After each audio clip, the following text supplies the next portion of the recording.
Hello to you. We've got this problem here, and we're going to do what's called third degree price discrimination, where price discrimination is where we're going to charge the different prices to different consumers for exactly the same product.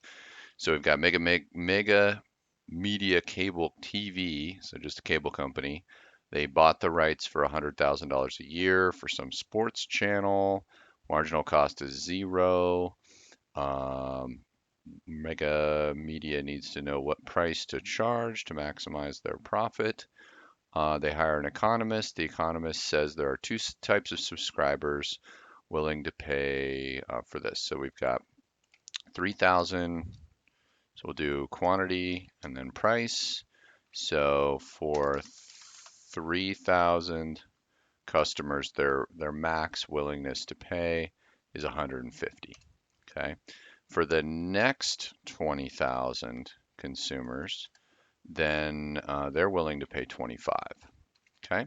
So if I want to figure out what revenue is price times quantity.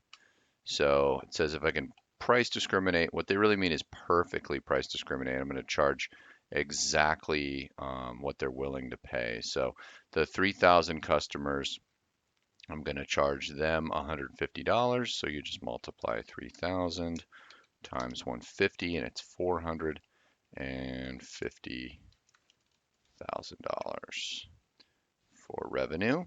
And then the next group, that's 20,000 times 25, and that's another 500,000. I add those together, and so the most theoretically I could earn is 950,000. Now, if we want to talk profit, the marginal cost is zero, so we would then just subtract 950,000, or sorry, we would subtract 100,000 from 950,000, and we're going to get a profit of 850,000. So if you run into a problem like that, that's how to do it.